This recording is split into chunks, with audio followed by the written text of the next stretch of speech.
Hello and welcome to the course Climate Hazards and Disaster Mitigation. Today we are having a learning exercise on formulating a heat action plan. So far we have learned the connection between science and policy in disaster management. We discussed the concept, components and key frameworks of disaster risk reduction. We appreciated the economic aspects of disaster, and we discussed the mechanisms for emergency and humanitarian response during different phases of a disaster. What are our learning objectives? We'll understand the importance of a heat action plan.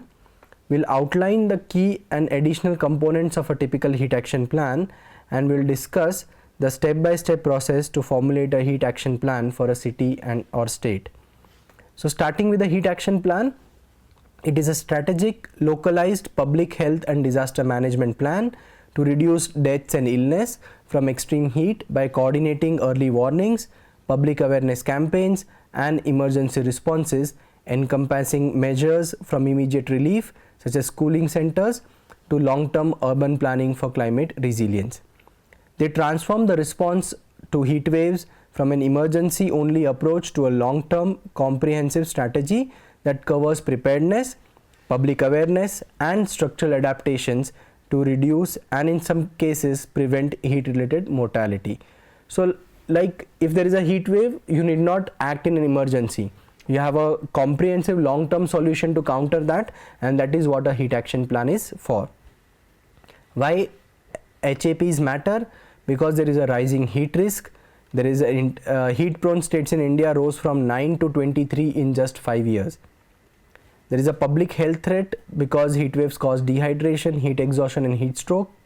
So they are affecting elderly, children, outdoor workers and urban poor. Preventable deaths, around 4,89,000 heat related deaths occur globally each year, which can be avoided by timely action. And they have systematic impacts because they strain power, water supply in healthcare systems and increase urban vulnerability. Key components of the heat action plan. So they are early warning system, public awareness and community outreach, capacity building and reducing heat exposure. So the first one, early warning system, that is the need real-time monitoring and forecasting. So meteorological data integration will collaborate with agencies like IMD to monitor maximum temperature and humidity. There will be threshold determination, establishing scientifically sound and city-specific temperature threshold that signal when a heat wave is imminent.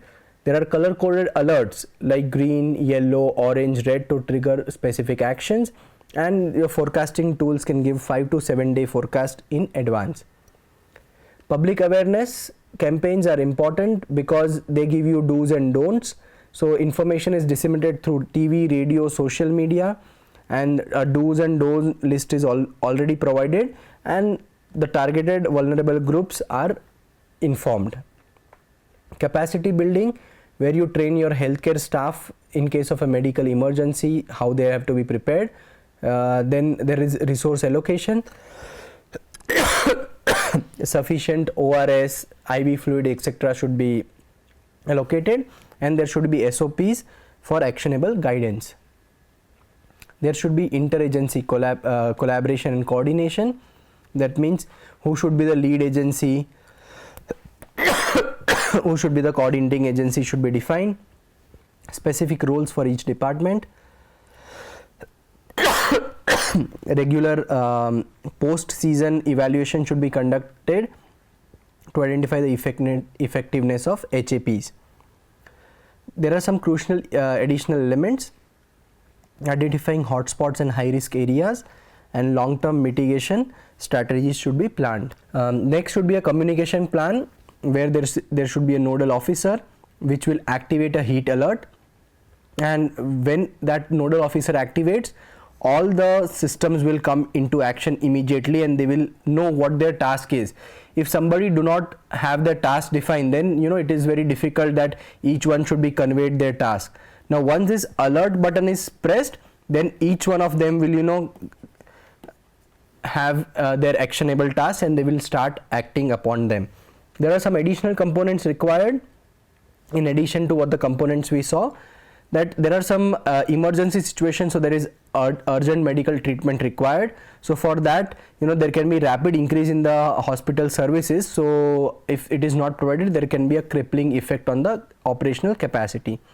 Also, there should be some quick deployment plans should be there for emergency preparedness, and your health facility should be maintained in proper order which is required.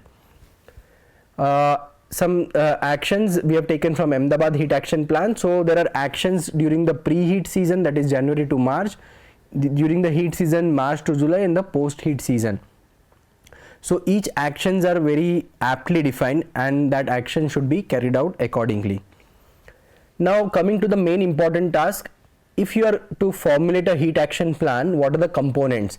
So we have listed these components 1 to 9 which should be followed to formulate a heat action plan. We'll discuss each of them separately. The first component is knowing your city or state. This is the initial step to document your city profile by drawing data from various sources like urban local body records, census data, meteorological reports, healthcare and governmental agencies. Once you have all the data, you can identify crucial aspects such as location, climate, economy, infrastructure services and population composition. So that will lay the groundwork to understand your city's vulnerability to heat waves. Once you have understood the vulnerability, then you can discuss with the stakeholders to identify priority action for intervention. So we are presenting here examples by combining different states. So once you have your city, you have the ward wise picture of the city, you have the ward map, you have the demographic details of population, growth rate, population density, and what is the urbanization trend that is going on. So that all from different sources you can collect it.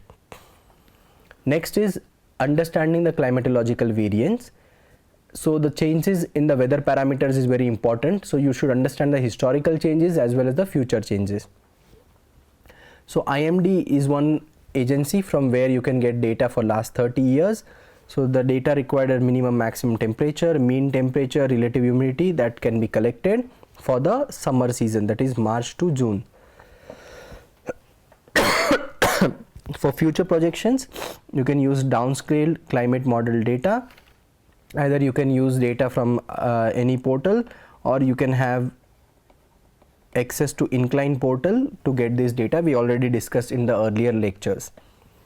So this is the historical temperature variations you can see in that particular region. This is a future data where the mean temperature is projected to rise as we move in the future. So here we are at 2025 and you can see this rising trend is persistent for different conditions.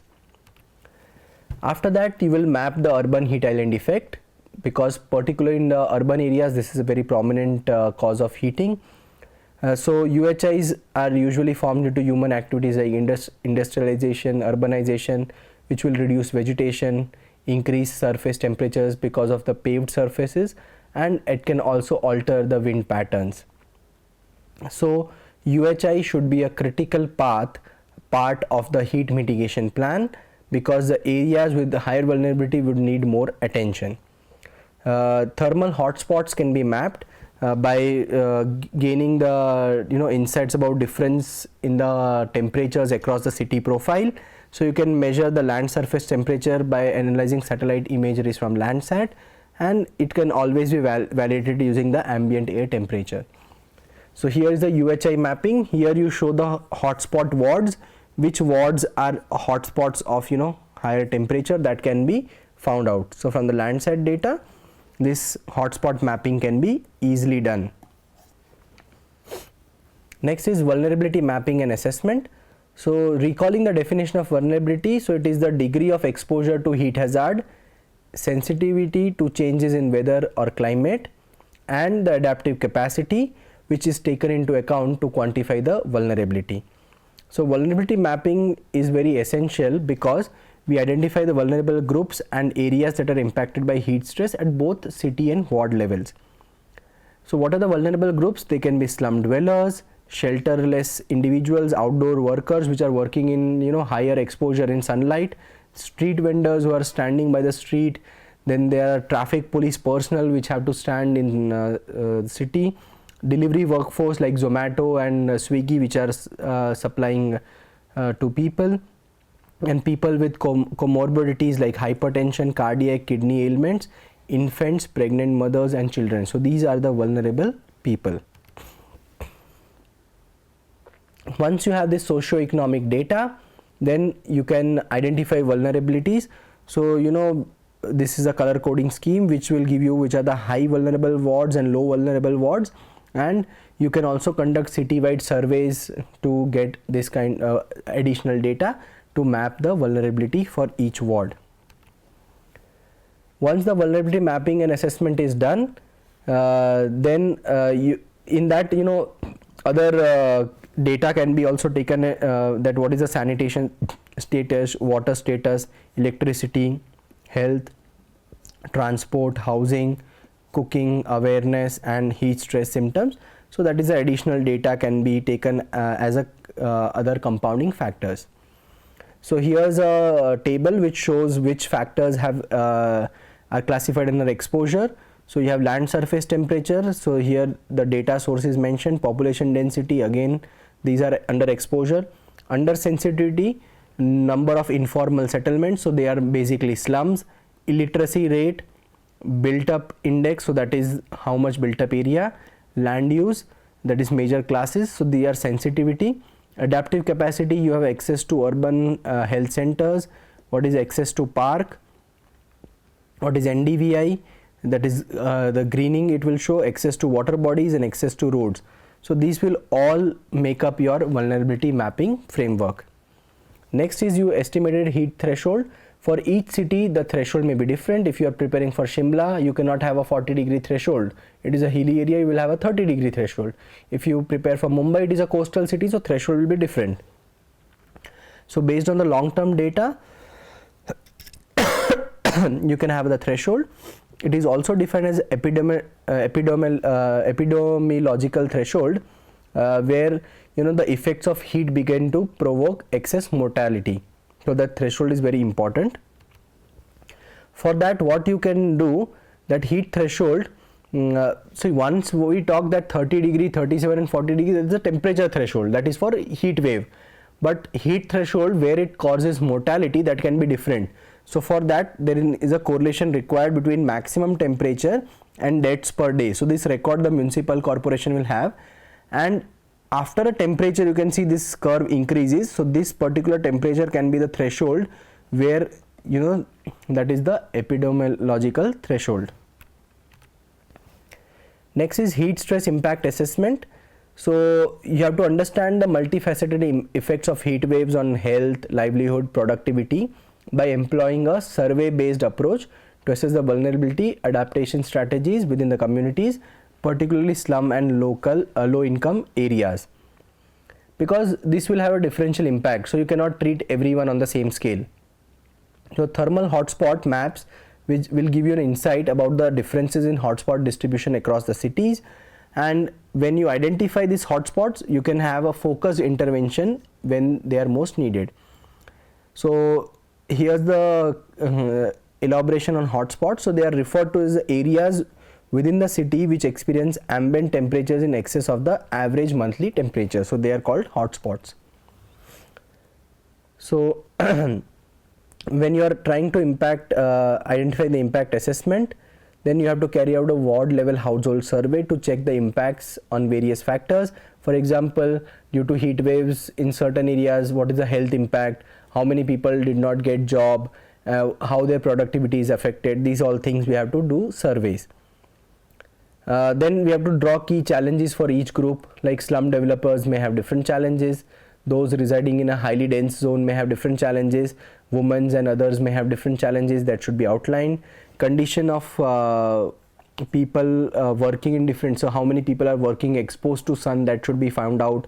How many people are working indoors in a suffocated environment where there is no ventilation should be found out. So these are the different things, and a ward wise comparative analysis can be done. So you can see this is a ward wise analysis which will show different aspects, that what are the land surface temperature on certain days, that is particularly heat wave days. So we have identified these heat wave days, and on that days what were the impacts, and then specific assessments can be made. Stakeholder mapping and capacity building.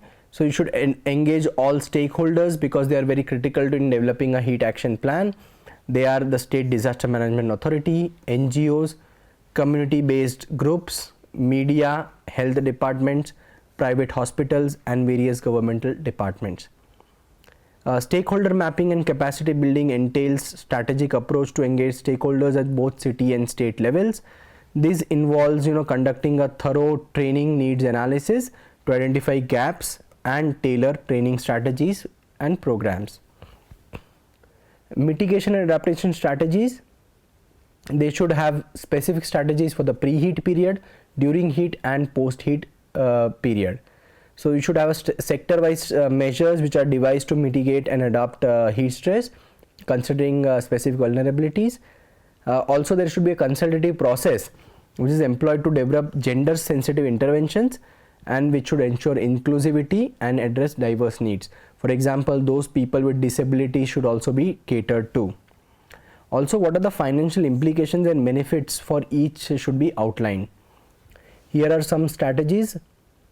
When we talk about buildings, so you can have rooftop sprinklers to enhance evaporation as a short-term measure.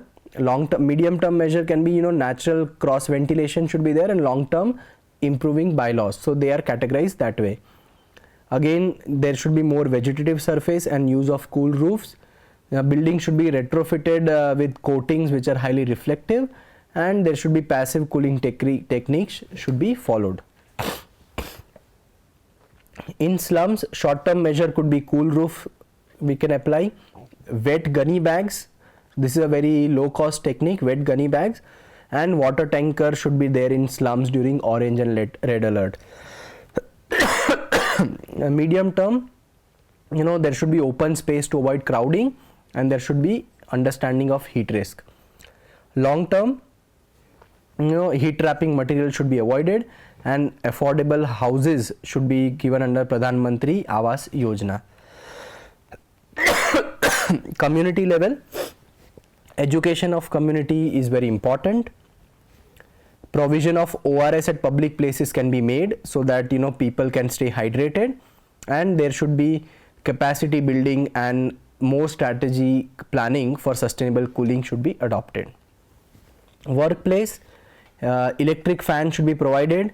Work shift should be designed to avoid peak temperatures, and hydration monitoring should be there.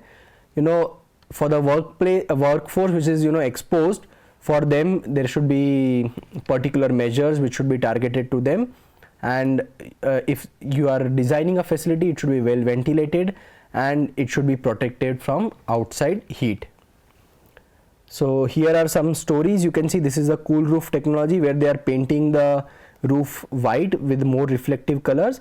Also, you might have seen at traffic intersection, there are the sprinklers at traffic intersection which are providing relief to the heat. Also, we have seen at some places they are providing this green cloth as a shade to the people who are standing at the traffic intersections. Next is dissemination, monitoring and evaluation. So once your heat action plan is prepared, you involve different people, and for its effective implementation, you should have public outreach campaigns to make them aware. You should establish heat alerts and early warning systems, and you should have monitoring mechanisms for gathering routine information on all aspects of heat wave management. Once the plan is prepared and approved by the urban local body, next is dissemination. It should be shared with the community, volunteer organization like NGOs which are closely working with the vulnerable groups, and a citywide campaign to alert the public. Here are some important case studies. You can go through them. There are many of them. We have just shared a few of them. So here's an activity suggestion for you. Review a heat action plan of your state or nearby urban area to understand the components. Identify peculiarities of heat action plan. It may happen from city to city. There may be certain peculiarities. It will not be same for every city. So what are the changes that need to be identified, and what are the measures they are adopting, whether they are traditional measures, they are growing by more traditional measures, there are some technology driven measures, or they are nature based solution that they are adopted. So you can go through various literatures to find out these. Here are some additional learning resources. We have provided a lot of them. Thank you for your attention. In the next lecture, we'll discuss study of disaster management.